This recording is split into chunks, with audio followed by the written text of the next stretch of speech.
Some stories begin with calm skies, quiet airports, and ordinary passengers just trying to get home.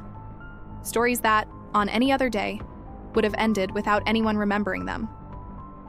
But on December 24, 1971, a 17-year-old girl boarded a plane with her mother and stepped into one of the most shocking survival stories in human history.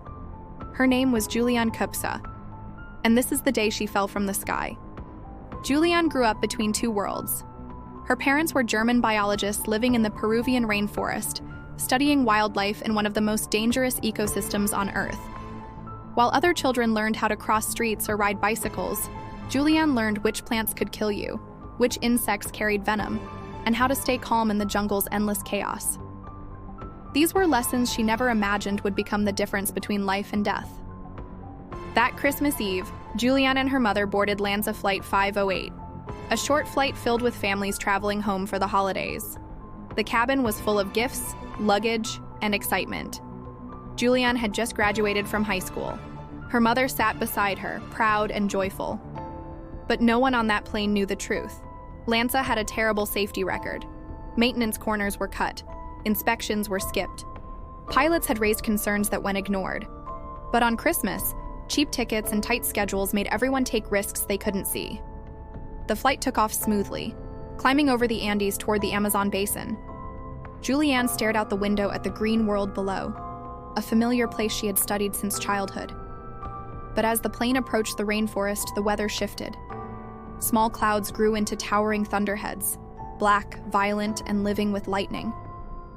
The turbulence hit suddenly. The plane lurched, passengers gasped, drinks spilled, a child cried. Juliane felt her seat tremble as lightning flashed outside, illuminating the cabin in brief, ghostly bursts. The air grew heavier, the engines strained. Another jolt, harder this time, sent luggage tumbling from overhead bins.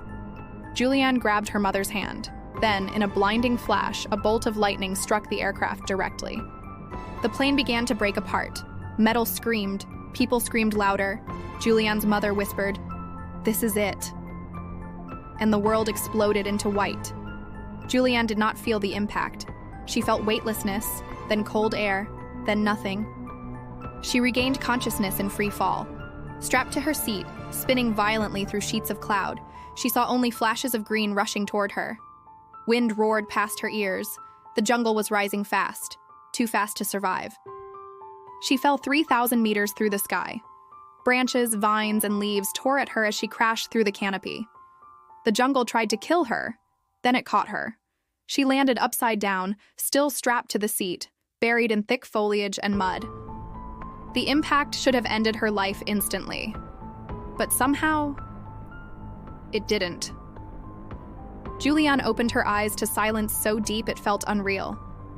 Her right eye was swollen shut, her collarbone broken, her body covered in cuts and bruises.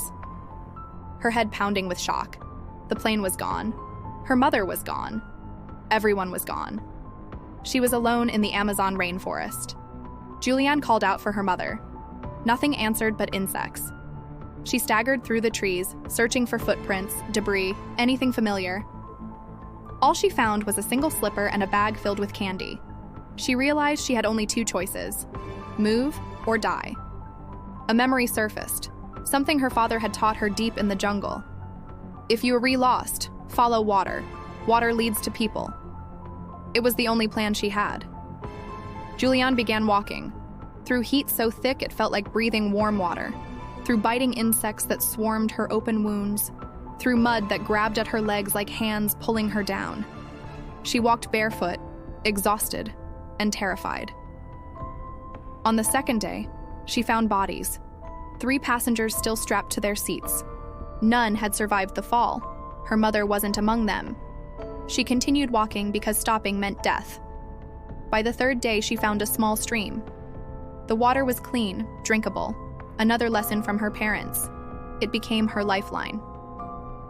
But the jungle had its own dangers. Stingrays hid beneath the water. Bullet ants crawled over branches. Caimans lurked beneath the surface.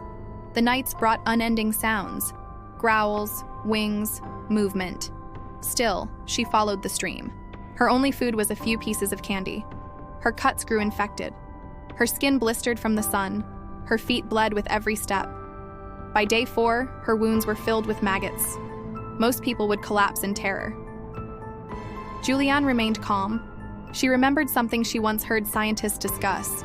Indigenous tribes used kerosene to clean infected wounds. It seemed impossible to find until she spotted a piece of the plane's wreckage. Inside was a small fuel can. She poured the kerosene onto her wounds. The pain was unbearable. She screamed. She sobbed. She shook. But the maggots fell out, and the infection slowed. She collapsed, then got up again. Days passed. The stream became a creek. The creek became a wide, slow-moving river. Juliane followed it for 9 days, drifting in and out of delirium, her body shutting down, her vision blurring. She walked half awake, half dreaming, guided only by instinct and the steady pull of the river. On the 10th day, she saw something that didn't belong to the forest. A boat. A real wooden boat tied to the bank.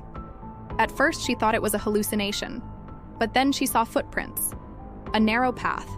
A small hut. She had reached humans. Inside the hut, she collapsed. Hours passed. Her body stopped fighting and simply waited.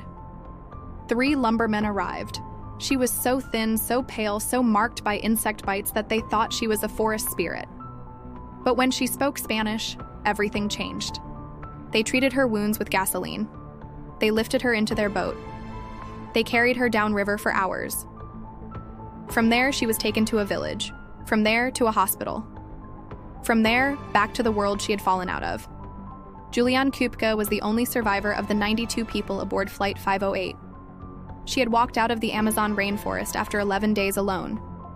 But her story didn't end there.